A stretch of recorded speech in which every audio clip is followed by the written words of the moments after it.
ಹೇಳ್ರಪ್ಪ.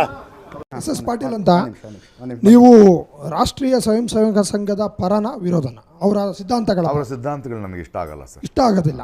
ಆದರೆ ಇದೇ ರಾಷ್ಟ್ರೀಯ ಸ್ವಯಂ ಸೇವಕ ಸಂಘ ಒಂದೇ ಧರ್ಮ ಇರಬೇಕು ಅಂತೆಲ್ಲ ಹೇಳ್ತಾರೆ. ಕರೆಕ್ಟ್, ನೀವು ಒಂದೇ ಅಲ್ಲಿಗೆ ಶುರು ಆಗ್ತದೆ. ಯಾವುದು ಇಷ್ಟ ಆಗೋದಿಲ್ಲ ಅಲ್ಲ, ಅವರು ಇಡೀ ಅವರು ಸಪೋರ್ಟ್ ಮಾಡ್ತಿರೋಂಥದ್ದಾರಲ್ಲ, ನಾವು ಹಿಂದೂ ಧರ್ಮನೇ ಇರಬೇಕು ಅಂತಲ್ಲ, ಒಂದೇ ಧರ್ಮ ಇರಬೇಕು ಅನ್ನೋದು ನನಗೆ ಇಷ್ಟ ಆಗಲ್ಲ. ಏನು ಯಾವಾಗ ಹೇಳಿದ್ರು ಅವರು? ಯಾವಾಗ? ಕಾರ್ಯಗಳ ಮೂಲಕ, ವೈಖರಿಗಳ ಮೂಲಕ ಹಂಗೆ ಇರುತ್ತೆ. ಓಕೆ, ನೀವು ಅಂದರೆ ಹಿಂದೆ ಯಾವುದೋ ಒಂದು ಕಾನ್ಕ್ಲೇವಲ್ಲಿ ನೋಡ್ತಾ ಇದ್ದೆ ನಾನು, ಒಂದು ಧರ್ಮ, ಒಂದು ಪೂಜಾ ಪದ್ಧತಿ, ಒಂದು ಆಹಾರ ಪದ್ಧತಿಯನ್ನು ಶ್ರೇಷ್ಠ ಅಂತ ಬಿಂಬಿಸುವ ಪ್ರಯತ್ನ ಆಗ್ತಾ ಇದೆ ಅಂತ. Do you really think? ಯಾವುದದು? ನೀವು ಒಂದು ನ್ಯಾಷನಲ್ ಚಾನಲ್ನ ಕಾನ್ಕ್ಲೇವ್ನಲ್ಲಿ ಒಂದು ಏಕರೂಪತೆಯನ್ನು ತರುವ ಪ್ರಯತ್ನ ನಡೀತಾ ಇದೆ ಅನ್ನೋದ್ರ ಬಗ್ಗೆ ನೀವು ಒಂದು ಅಬ್ಜೆಕ್ಷನ್. ನನಗೆ ಅದ್ರ ಬಗ್ಗೆ ಅಬ್ಜೆಕ್ಷನ್ ಇರುತ್ತೆ. ನಾನು ಪ್ರಕೃತಿ ಜೊತೆ ಇರೋದ್ರಿಂದ ಎಲ್ಲ ಬೇಕು ಅಂತೀನಿ ನಾನು. ಎಲ್ಲ ವೈವಿಧ್ಯ ಇರಬೇಕು. ಡೆಫಿನೆಟ್ಲಿ ಆ ವೈವಿಧ್ಯ ಈ ದೇಶದ ಸಂಸ್ಕೃತಿಲಿದೆ ಅನ್ನೋದು ನನ್ನ ನಂಬಿಕೆ. ಹೌದು. ಒಂದೇ ಮನೆಯಲ್ಲಿ ಯಾರು ಅದನ್ನು ಚೇಂಜ್ ಮಾಡಬೇಡಿ ಅಂತೀನಿ. ಚೇಂಜ್ ಯಾರು ಮಾಡ್ತಿದ್ದಾರಲ್ಲ? ಯಾರು? ಮುಸ್ಲಿಮರನ್ನ ಹೊಡಿತಿದ್ದಾರೆ, ಆದಿವಾಸಿಗಳನ್ನ ಹೊಡಿತಿದ್ದಾರೆ, ದಲಿತರನ್ನ ಹೊಡಿತಿದ್ದಾರೆ, ಹುಚ್ಚು ಹೋಯ್ತಾರೆ. ತಪ್ಪು ಅದಲ್ಲ. ಡೆಫಿನೆಟ್ಲಿ ತಪ್ಪು ಸರ್, ಡೆಫಿನೆಟ್ಲಿ ತಪ್ಪು. ಅವರೆಲ್ಲ ಆ ಸಂಘಕ್ಕೆ ಸಂಬಂಧ, ಅವರೆಲ್ಲ ಸಂಘದಲ್ಲಿ ಇರೋದ್ರಿಂದ ಮಾಡ್ತಿದ್ದಾರೆ ಅಂತ. ಯಾವ ಬೋಳಿ ಮಗ ಹೇಳಿದ್ರಿ? ಏನ್ರಿ ಅದು ಮಾತಾಡೋದು?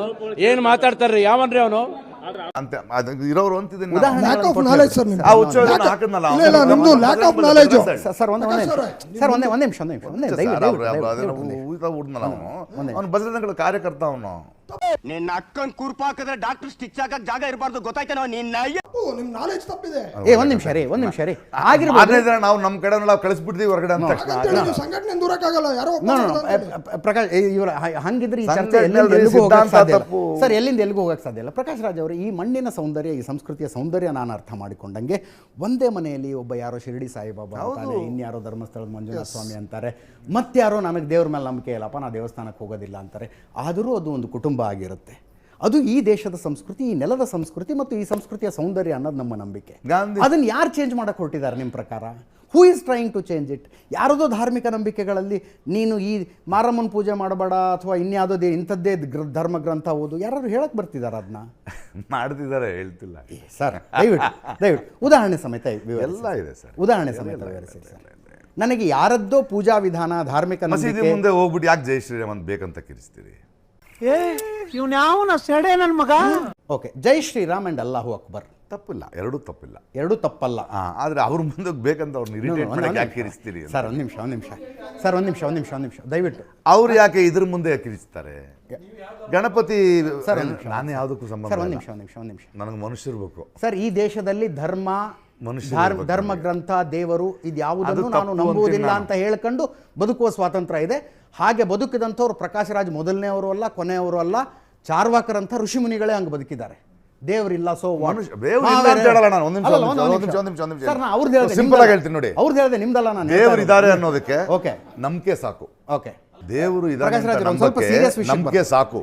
ಓಕೆ, ಇಲ್ಲ ಅನ್ನಕ್ಕೆ ತುಂಬಾ ಜ್ಞಾನ ಬೇಕು, ನನಗಿಲ್ಲ. ಒಂದ್ ನಿಮಿಷ. ಆದ್ರಿಂದ ದೇವರಿಲ್ಲ ಅಂತ ಹೇಳಲ್ಲ ನಾನು. ಆಯಾ ಧರ್ಮ ಪಾಲಿಸ್ಕೊಳ್ಬೇಕಾದ್ರೆ ಮನುಷ್ಯ ಧರ್ಮನ ಪಾಲಿಸಿ, ಮಾನವೀಯತೆಯನ್ನು ಮರಿಬೇಡಿ ಅಂತ ಹೇಳ್ತಿದ್ದೀನಿ ಅಷ್ಟೇ. ಸರ್, ಸಾವಿರಾರು ವರ್ಷಗಳಿಂದ ಈ ಸಂಸ್ಕೃತಿ ನಡ್ಕೊಂಡು ಬಂದಿರೋದು ಹಾಗೆ ಸರ್. ಯಾರೋ ಯಾವ್ಯಾವುದೋ ದೇವರನ್ನು ಪೂಜಿಸ್ತಾರೆ, ಅವರವರ ಧಾರ್ಮಿಕ ನಂಬಿಕೆಗಳು. ಹೊಸ ದೇವರುಗಳು ಹುಟ್ಕೋತಾರೆ ಸರ್ ಈ ಸಂಸ್ಕೃತಿಲಿ. ಇನ್ಯಾವುದೋ ದೇವರುಗಳು, ಮನುಷ್ಯನ ಅವಶ್ಯಕತೆಗಳ ಅದೇ ಈ ಸಂಸ್ಕೃತಿಯ ಸೌಂದರ್ಯ. ಆ ಸಂಸ್ಕೃತಿಯನ್ನು RSS ನವರು ನಾವು ಪ್ರತಿಬಿಂಬಿಸ್ತಾ ಇದೀವಿ, ಪ್ರತಿನಿಧಿಸ್ತಾ ಇದೀವಿ ಅಂತ ಹೇಳ್ತಾ ಇದ್ದಾರೆ. ಇನ್ನೊಂದು ಕಡೆ ಬೇರೆ ರೀತಿಯಾದಂತಹ ಸಂಸ್ಕೃತಿಗಳಿದಾವೆ. ಇದೇ ದೇವರು, ಈ ದೇವರನ್ನು ಈ ರೀತಿಯಾಗಿ ಈ ಗ್ರಂಥದ ಪ್ರಕಾರ ಪ್ರಾರ್ಥಿಸಿದರೆ ಮಾತ್ರ ನಿನಗೆ ಸ್ವರ್ಗ, ಇಲ್ಲದೆ ಇದ್ರೆ ರೌರವ ನರಕ ಅಂತ. ಹೌದು, ಎರಡು ರೀತಿಯ ನಂಬಿಕೆಗಳಿದಾವೆ ಈ ಪ್ರಪಂಚದಲ್ಲಿ. ಕ್ರಿಶ್ಚಿಯನ್ರು ಮನುಷ್ಯ ಹುಟ್ಟಿದ್ದೇ ನಮ್ಮಿಂದ ಮೊದಲ ಮಾನವ, ಅವರು ಹೇಳ್ತಾ ಇರ್ತಾರೆ. ಅವ್ರವ್ರ ಮನೆಯಲ್ಲಿ ಹೇಳ್ಕೊಂಡು ಕುಂತ್ಕೊಳ್ಳಿ, ನೀವು ನಂಬ್ಕೊಂಡು ಕುಂತ್ಕೊಳ್ಳಿ, ಬೀದಿಗೆ ತರಬೇಡಿ. ಬೀದಿಗೆ ತಂದಾಗ ತರಬೇಡಿ ಅಲ್ಲ, ತಂದಾಗ ಯಾರೂ ತರಬೇಡಿ ಅಂತೀನಿ. ನಿಮ್ಮ ಧರ್ಮ ನಿಮ್ಮ ಮನೆಯಲ್ಲಿ ಇಟ್ಕೊಳ್ಳಿ.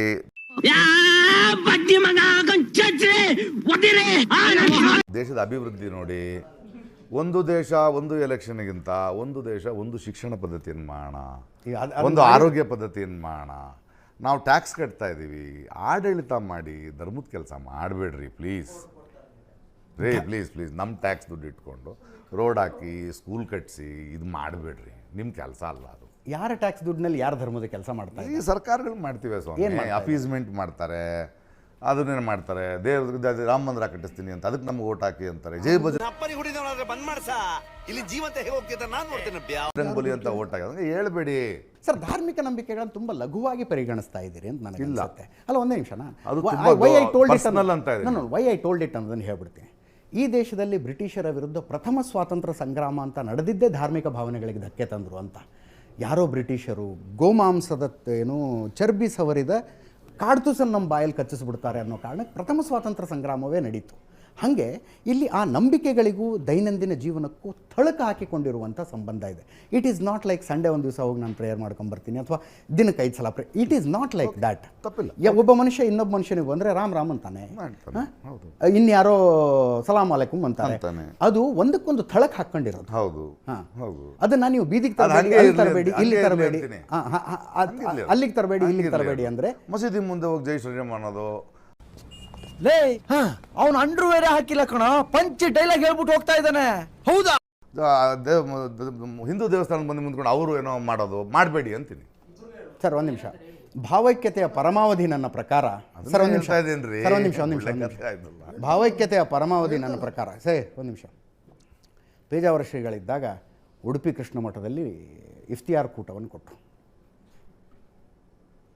ಅದನ್ನು ಈ ಬಜರಂಗ ದಳದವರೆಲ್ಲ ಖಂಡನೆ ಮಾಡೋದು. ನಾನು ನಮ್ಮ ಧಾರ್ಮಿಕ ನಂಬಿಕೆಗೆ ಅದು ಯಾವುದೂ ವಿರುದ್ಧ ಅಲ್ಲ. ಆದರೆ ನಿಜವಾದ ಭಾವೈಕ್ಯತೆ ಅನ್ನೋದು ಯಾವಾಗ ಬರುತ್ತೆ? ಭಾವೈಕ್ಯತೆ ಕರೆಕ್ಟು. ಕೆಲವು ಬಜರಂಗ ದಳದವರು ಅವರು ಹೇಳೋದಕ್ಕೆ ಅವ್ರಿಗೂ ಹಕ್ಕಿದೆ ಹೇಳಕ್ಕೆ. ನಾನು ಅಲ್ಲ ಸರ್, ಒಂದು ನಿಮಿಷ ಇದೆ, ಅವ್ರಿಗೆ ಹಕ್ಕಿದೆ, ನಂಗೆ ಬಿಟ್ಬಿಡಿ. ನಾನು ಹಕ್ಕಿನ ಬಗ್ಗೆ ಮಾತಾಡ್ತಾ ಇಲ್ಲ. ಭಾವೈಕ್ಯತೆ ಅನ್ನುವಂಥದ್ದು ಟೂ ವೇ ಟ್ರಾಫಿಕ್ ಅಂತ ನನ್ನ ನಂಬಿಕೆ. Two way traffic, it is not one way. ಈ ದೇಶದಲ್ಲಿ ಜಾತ್ಯತೀತತೆಯನ್ನು ಕಾಪಾಡುವ ಹೊಣೆಗಾರಿಕೆಯನ್ನು ಒಂದು ಸಮುದಾಯದ ಮೇಲೆ ಹೊರಸಿಕೊಂಡು ಬರಬೇಡಿ. ಅದನ್ನು ಎಲ್ಲರೂ ಸೇರ್ಕೊಂಡು ಹೊತ್ಕೋಬೇಕು. ಭಾವೈಕ್ಯತೆಯ ಜವಾಬ್ದಾರಿ ಎಲ್ಲರ ಹೆಗಲ ಮೇಲೂ ಸಮಾನವಾಗಿರಬೇಕು. ಇಬ್ಬರು ಒಂದೇ ವಿಷಯ ಮಾತಾಡ್ತಾ ಇದ್ದೀವಿ. ಎಕ್ಸಾಕ್ಟ್ಲಿ. ಎಲ್ಲರಿಗೂ ಸಮಾನವಾದಂಥ ಹೊರೆ, ಅದನ್ನು ಎಲ್ಲರೂ ಸಮಾನವಾಗಿ ಹೊತ್ಕೊಳ್ಬೇಕು ಅನ್ನುವಂಥದ್ದು ನನ್ನ ನಂಬಿಕೆ. ಹೇಗೆ ಕೃಷ್ಣ ಮಠದಲ್ಲಿ ಒಂದು ಇಫ್ತಿಯಾರ್ ಕೂಟ ಆಗುತ್ತೋ ಹಂಗೆ ಯಾವತ್ತಾರ ಒಂದು ಮಸೀದಿಯಲ್ಲಿ ಒಂದು ಸತ್ಯನಾರಾಯಣ ಪೂಜೆ ಆಗಬೇಕು. ಯಾವ ಕಾರಣಕ್ಕೂ ಈ ದೇಶವನ್ನು ಹಿಂದೂ ರಾಷ್ಟ್ರವನ್ನಾಗಿಸುವುದಕ್ಕೆ ಬಿಡುವುದಿಲ್ಲ ಅಂತ ಘಂಟಾಘೋಷವಾಗಿ ಮಾತನಾಡುವ ರಾಜಕಾರಣಿಯ ಪಕ್ಕದಲ್ಲಿ ಒಬ್ಬ ಮುಸ್ಲಿಂ ರಾಜಕಾರಣಿ ಬಂದು ನಿಂತ್ಕೋಬೇಕು. ಯಾವ ಕಾರಣಕ್ಕೂ ಈ ದೇಶವನ್ನು ಮುಸ್ಲಿಂ ರಾಷ್ಟ್ರವನ್ನಾಗಿಸುವುದಕ್ಕೆ ಬಿಡುವುದಿಲ್ಲ. ಹೇಳ್ತೀನಿ ಅಂದರೆ, ಇವಾಗ ನೋಡಿ, ಒಂದು ಆಡಳಿತ ವೈಖರಿ, ಮೌನವನ್ನು ನಾನು ಒಬ್ಬ ಪ್ರಧಾನಿ ಅನ್ನೋ ಒಂದು ಪಕ್ಷ ಮಾತಾಡಿದ್ರೆ ನಾನು ಯಾಕೆ ಹಿಂದೂ ವಿರೋಧಿ ಅಂತೀರಿ? ಇಲ್ಲ, ನೀವು ಅಲ್ಲ ಕೇಳ್ತಿದ್ದೀನಿ ನಾನು ಸುಮ್ಮನೆ. ದೇಶದ್ರೋಹಿ ಅಂತೀರಿ, ಹಿಂದೂ ವಿರೋಧಿ ಅಂತಾರೆ. ನಾನು ಹಿಂದೂ ಧರ್ಮದ ಬಗ್ಗೆ ಮಾತಾಡಿಲ್ಲ. ನನ್ನ ಮೇಲೆ ಆಣೆ ಇಟ್ಟೇಳು, ನನ್ನ ಮೇಲೆ ಆಣೆ ಇಟ್ಟೇಳು ಸರ್. ನೋಡಿ, ನಾನು ಒಂದು ಮಾತು ಹೇಳ್ತೀನಿ ನೋಡ್ರಿ, ಕ್ರೌರ್ಯಕ್ಕೆ ಕರುಣೆ ಇಲ್ಲರಿ, ಅದಕ್ಕೆ ಧರ್ಮ ಇಲ್ಲ. ಧರ್ಮಕ್ಕೆ ಮಾತ್ರ ಕರುಣೆ ಇರೋದು. ಎಲ್ಲವನ್ನೂ ಮಾಗಿಸುವ ಸರ್ವೋ ಜನ ಸುಖಿನೋ ಭವಂತು ವಸುಧೈವ ಕುಟುಂಬಕಂ, ಅದೇ ತಾನೇ ನಿಜ. ಕನ್ನಡ ತಾಯಿ ಮಕ್ಕಳೆಲ್ಲ ಎದ್ ಬಂದ್ರಪ್ಪ, ಹೋಗ್ಬಾ.